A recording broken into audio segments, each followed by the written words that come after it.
The thug is in. So there I am, right? It's a December afternoon. It's my off day of work. I'm chilling in my room. And I'm thinking about the differences between Jumpluff and Sceptile in ADV 1v1 on Pokemon Showdown. As, most people are doing on a December afternoon. And, as most people with a lot of friends, lots of friends are doing on a December afternoon. And, you know, Sceptile is pretty dominant. It's a top 3 ADV 1v1 Pokemon. Leech Seed Sub Protect beats a lot of stuff. It beats a lot of stuff. But I was thinking, well, Jumpluff's on the VR, and like, what can it really do over Sceptile? What can it leverage? I found some cool stuff like with Substitute and Protect and some defense investment. You can solidify the Marowak matchup, which Sceptile really struggles versus Marowak. Obviously it's a flying type, so you do a lot better versus fighting types. Um, Big thing is obviously access to Encore. Amnesia is a cool tech. All these different things. And so I was testing some matchups. And one matchup that I came across is I was like, wow. So Sceptile gets utterly destroyed by Entei. Like, it just totally gets destroyed. It can't do a thing about it. And I was like, so I wonder if Jumpluff can beat Entei. And if that's a cool thing that Jumpluff has, a notable thing that Jumpluff can have over Sceptile in ADV 1v1. And I thought it was just a 50-50, or I thought just the Fire Dog won, or the Jumpluff maybe stalls it out. And I didn't realize the insane journey that I was going to go on in the matchup between these two Pokemon. And that is what we are going to explore in this video.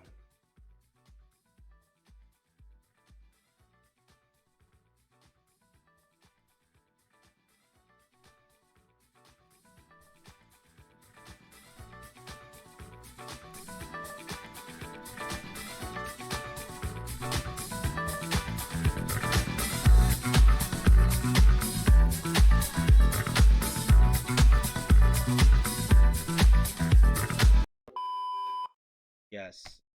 Yes, yes, yes, yes, yes, yes, yes. 3334, 3343, 3433, 4333. This like Japanese dude using like a Meryl against the Mighty Anna for some reason.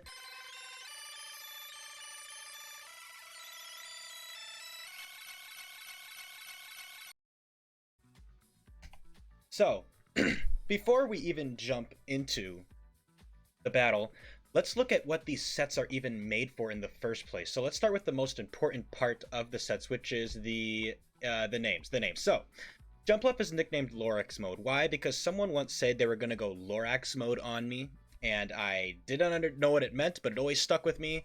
These Jumpluff looks like those Lorax trees, so I named it Lorax mode, and its shiny is cool. And I think the Lorax trees are like that color-ish. Okay, Underdog, Entei. Entei has the ability Pressure. What does that remind you of?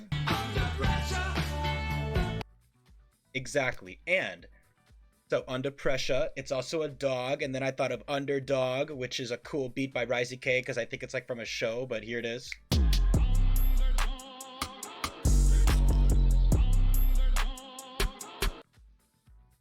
And there you go. So that now we have the most important part of the sets out of the way. Let's look at the actual EVs. So this is a set made by Boat.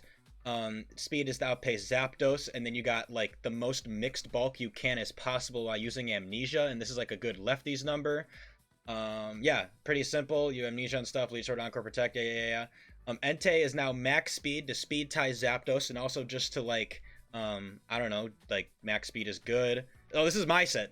Max speed is good. 404 sub, so you block Seismic Toss from things like Blissey, and this can beat Blissey pretty handedly. And it's max rest and defense, so that you get like a 40% chance roll on banned Metagross Earthquake. You can definitely drop speed if you want to and auto live Metagross's Earthquake to it killing with Flamethrower. But yeah, Calm Mind, Flamethrower, Rest, Substitute, cool set, good set. And now we are going to pit them against each other. Also, another idea that I had before I even go into the battles is that you should like the video. Like it and subscribe. That is a good idea. I always forget to say that, but like if you're watching my video, can you just like it? Just do it. Jumpluff versus Entei. Who wins? I'm gonna pick Jumpluff. Anyway. So yes. Turn 1. The first thing we need to understand about this matchup is that Jumpluff cannot not click Leech Seed turn 1. And here's why. You might think like, oh, I just set up Amnesia, and if they sub, I just click Encore. Well, here's the problem with that. Let's say I click Amnesia, and they go Substitute turn 1, Amnesia, Entei goes Substitute, they get Lefty's Recovery.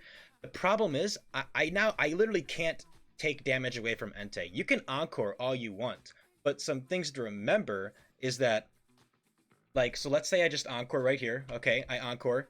Well, first thing to note is that Encore only has 4 uses because it's being used against pressure, so it only has 4 uses. And not only that, but I can Encore Entei all the way down to Substitute, but I'm not going to make it struggle because if you see here, if the affected move runs out of PP, the effect ends, so I can't make Entei struggle, and even if I waste all of Entei's substitutes, it's eventually just going to set up a bunch of Calm Minds, and then it's going to kill me with Flamethrower.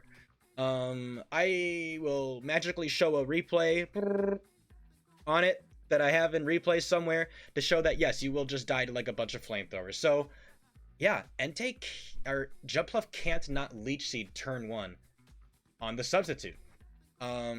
Let's now show 3-1v1.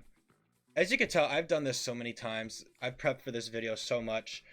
I've actually gone insane at times, as you can see. Anyway, now, here is why Entei auto loses if it substitutes turn 1, which is really, really cool. So let's say we go for Leech Seed and the sub, we hit the Leech Seed, Entei clicks substitute. Now here's the thing, you might think, well, Jumpluff still can't really do too much damage to the Entei, even though it's Leech Seeded. Can't Entei just start to rest up? Well, here's the thing. Even though Encore only has 4 turns, or has 4 uses, it will always kill the Entei from here, and here's why.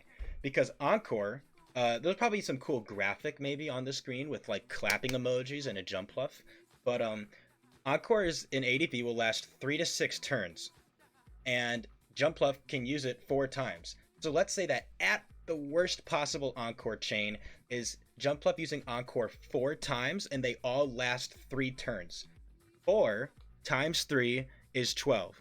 And if we look to see how much Entei is losing every single turn, let's see, okay, it gets the lefties, but then it gets taken away, and if you remember from the turn before, it was at 66. Just to show it again, it's at 63 right now. Sub, heals, and it's back down. It's losing 6% a turn. And at the first turn, it was at 66. So, either way, it's losing 6 health every single turn, and at minimum, you're going to get 12 turns of Encore. What's 12 times 6? 72, and 72% is a lot more than 66%. So this Entei will actually just automatically die. I don't even have to keep playing this because you just click Encore whenever that little Encore button isn't there. And yeah, so Entei can't click Substitute turn 1, and Jumpluff has to click Leech Seed turn 1. So, the obvious thing that comes after this. This is so scuffed. This is kind of like BKC. I just got to keep challenging my alter ego, CXRL. Oh, no, not like that. Challenges. No, Gen 3 1v1 with the Jumpluff. Accept. So, now let us explore the most common thing that you guys might be thinking of.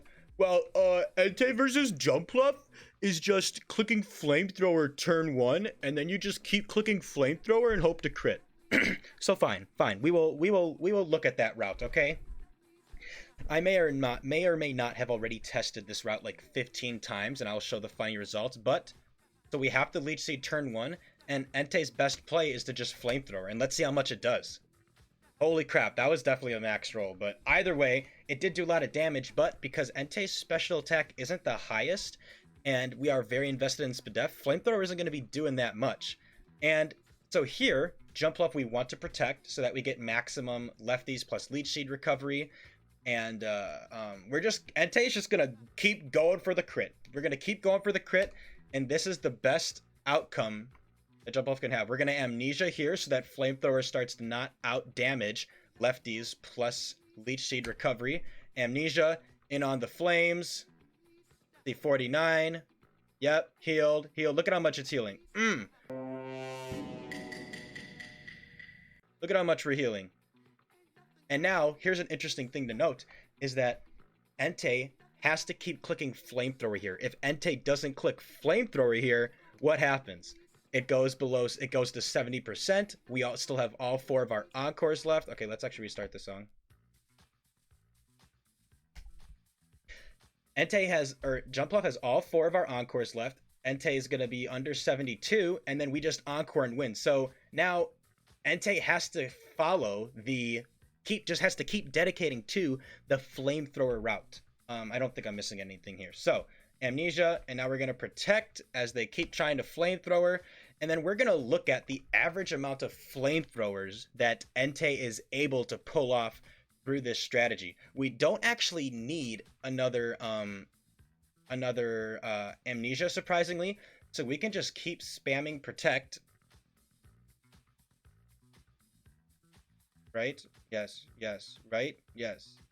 No, we're gonna encore. I remember this route. We're gonna encore for reasons. Why do I encore? Because yes, because we don't want to let Entei rest. We don't want to let Entei rest yet. So we're gonna encore the flamethrower, as weird as it sounds, because Entei's just gonna keep spamming flamethrower, and then we're gonna spam protect all the way in between. And look, we're already at 100 again. It doesn't actually matter if we amnesia before, because we're still gonna be at 100 now. Okay, now this is a problem. This is a problem because now we're burned. But I will just show you a clean replay, perhaps over this, where, you know, we encore the flames. It doesn't really matter too much. We keep protecting, keep protecting, keep protecting. It's never perfect. Pokemon is never perfect. Nothing ever matters. It's just, nothing ever matters. I forgot how to do this. Hold on. Encore of the flames. Yes. And then we just protect spam.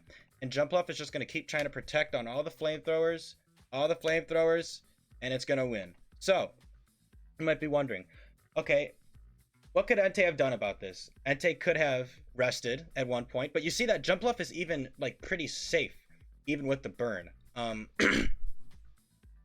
And I tested this route a lot of times, like a lot of times. Maybe I'll show some fancy sort of edit while I keep talking over this, but I tested this a lot of times. Let's just see how many flamethrowers Entei actually got off here. It got 1, 2, 3, 4, 5, 6, 7, 8. It got 8, and 8 is actually the average that I counted through all these tests.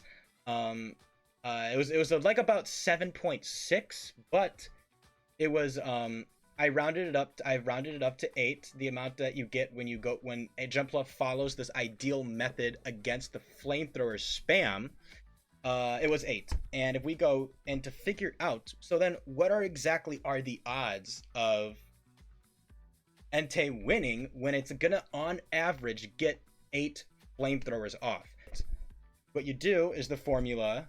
You do 15 out of 16, which is the chance that you do a move with critting, to the 8th.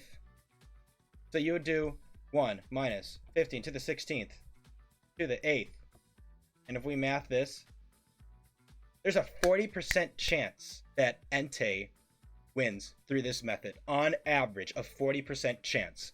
When Jumpluff gets just your average luck with the double protects, and even with a burn, you're safe. And now the question remains, what can Entei do about this? Like, what can Entei with pressure stall out Jumpluff enough so that, like, maybe it runs out of moves and it can't protect? Is there a different method for Entei to win? And let's look at that really quick. What we could think about is, what are some ways that Entei could maybe stay above that 72%, so that it doesn't get encored and loses? What if Entei Calm Minds turn 1 on the Leech Seed? Then what? Entei, then the question is, like, does Jumpluff have to encore the Calm Mind? I mean, you'd think yes, like it should be trying to encore the Calm Mind. And now the question is, what is the odds that Entei gets through all of Jumpluff's encores and is able to rest and then start firing off a bunch of +6 flamethrowers, even into a Jumpluff that has all of its amnesias up, which it will lose, as we saw before on that first replay. So maybe back to the graphic. I don't know. Maybe there's some clapping emojis and a cool Jumpluff there. But every single every single one of four Jumpluff's Encores, it has four possible outcomes, right? You got three, you got four, you got five, and you got six. Every single four of the times, which means that there are there's four to the fourth different kinds of combinations of Jumpluff's Encores, like 3-4-6-6, 6-4-4-3, all that different stuff. You can get all these different kind of Encores. But what matters here is that we know that the worst possible outcome is 4 threes, and that gives you 72% health that is taken away from Entei. So the question is, right now Entei is at 88. What is like, how many Encores do you need to actually kill this Entei? So if we go to 13 Encores, that's just going to be 72 plus 6, which is 78. If we go to 14 Encores, that is 78 plus 6, which is 84. And then finally, when we go to 15 Encores, that hits 90% health. So we just have to find the odds. What are the odds that Jumpluff gets under 15 Encores?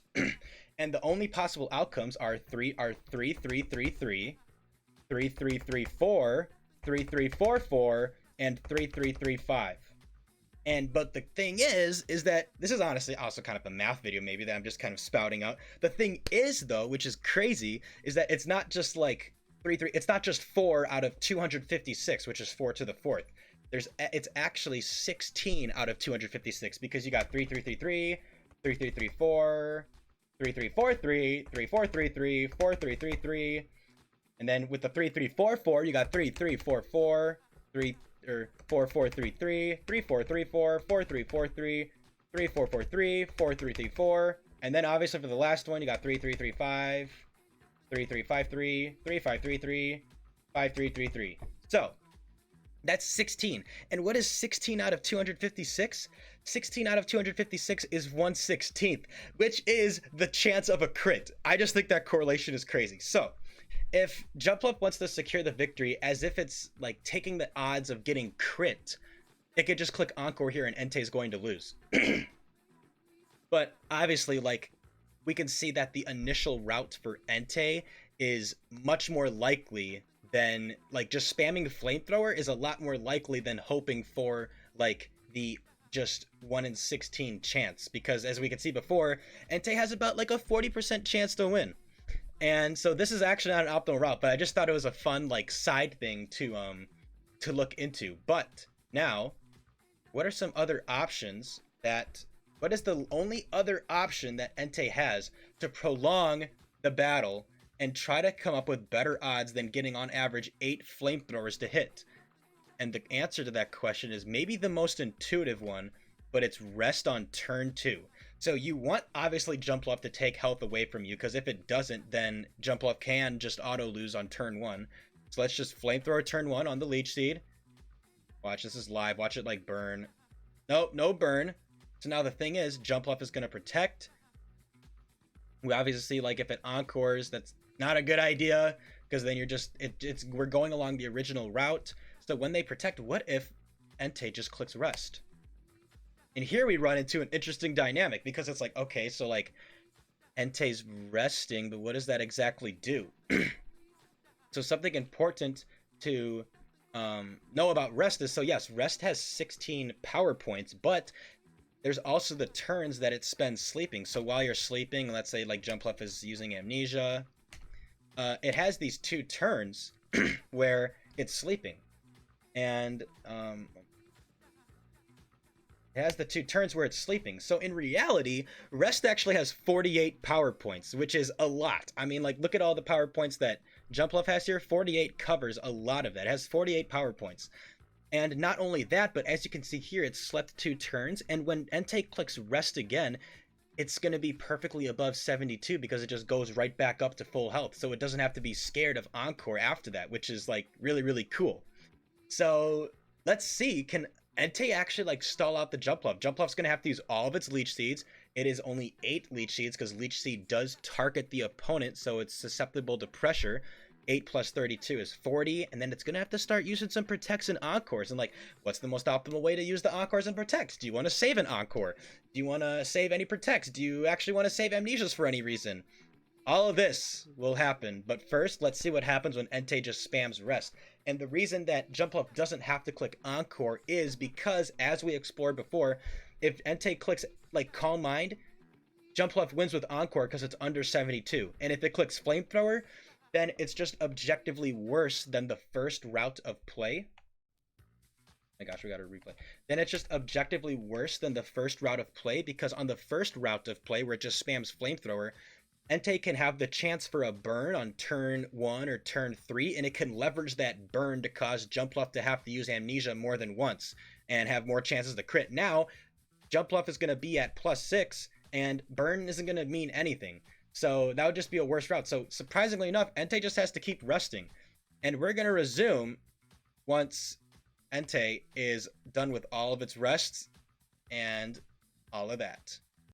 All right, now we have used the last amnesia.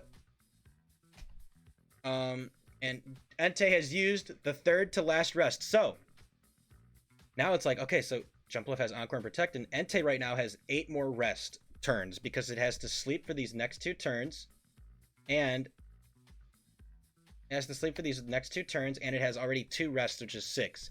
So the question is now, does Jumpluff just want to use all of its Encores and then like have the most amount of protects, or does Jumpluff want to save some Encores in case Entei like can Calm Mind towards the end? And we're gonna see that I originally thought that Jumpluff should always save a single Encore so that if Entei tries to set up Calm Mind, you can Encore it later on in the Calm Mind, and then Entei like either dies or like can't use as many flamethrowers.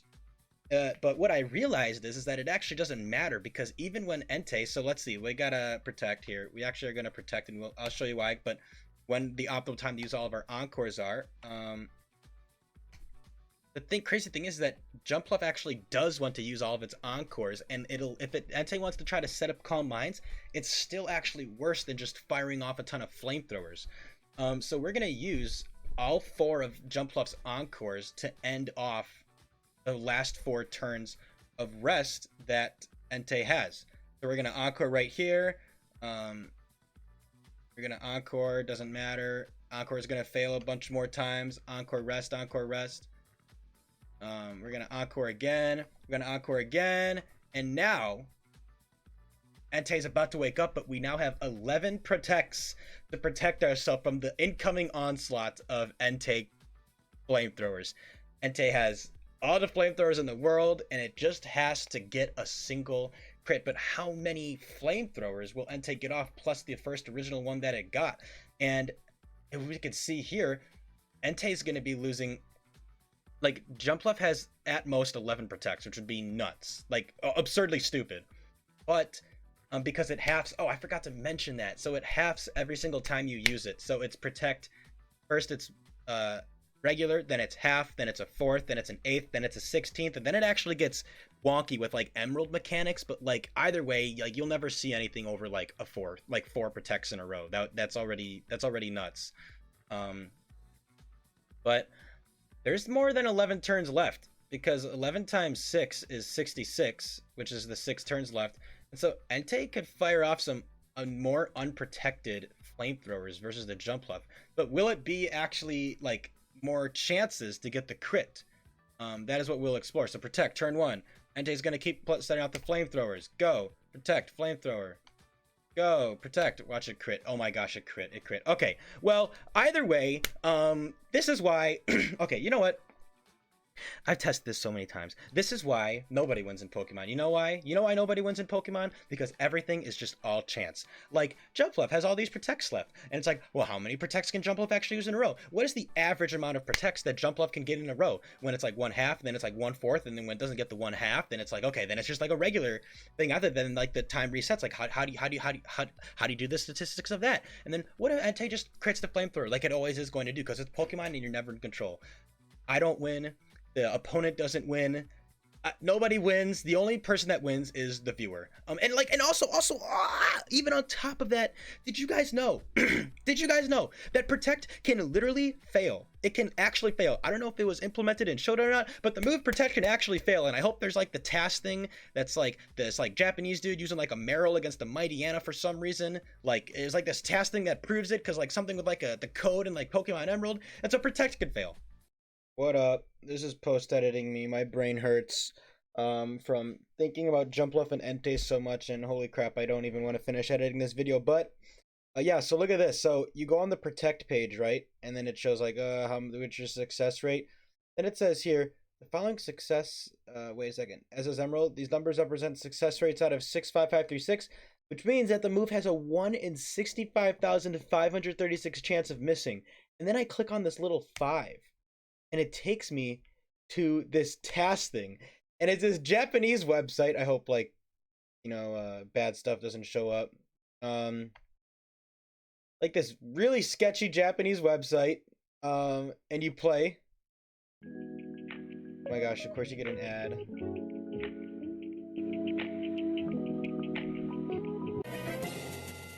All right, look at this. So this, I don't know why it's Mighty Anna. Like why? Like why? And then so this dude goes and he's battling the Mighty Anna, and then the Meryl just sits here for like minutes. Ready? So see, this is like 21 seconds. Let's full screen this. Look, and then it's gonna just speed up.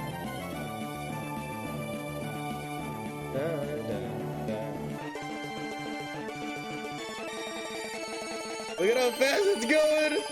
Look at how fast the barrel's bopping up and down now. It's gonna go to like 1,000 soon. This is an hour now, I think? Am I wrong? Yes, 2 hours? Why? Why does it have to wait this long? Like, why? Like, how did they even figure this out? Why Sydney? Why a level 25 Meryl? Like, why? How did they? I have no clue how they figured this out. Isn't this nuts? I just think this is nuts. Eventually it's gonna fail. Eventually it's gonna fail. Come on. Isn't this nuts? It just keeps going, and then they slow it down. They're like, okay, it's about to happen soon. They slow it down.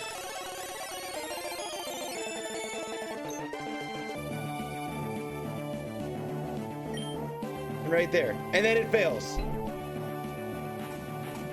Then it gets crunched and dies.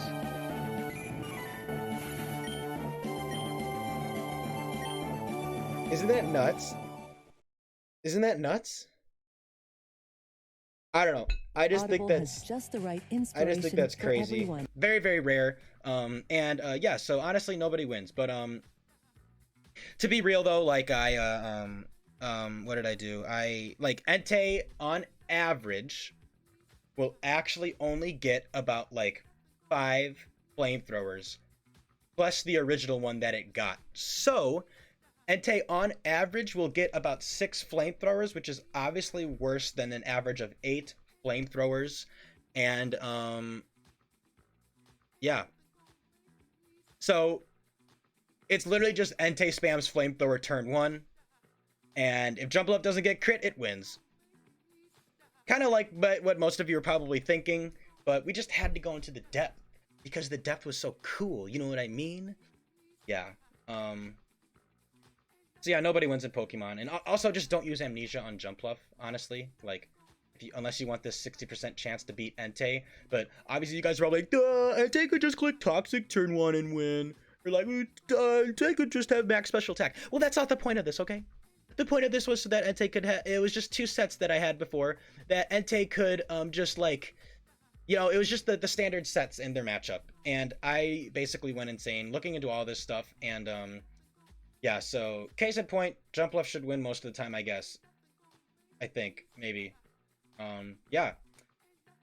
Where was I? So yes, that is the video. That is the video. Hope you guys enjoyed my crazy analysis in on Jumpluff and Entei.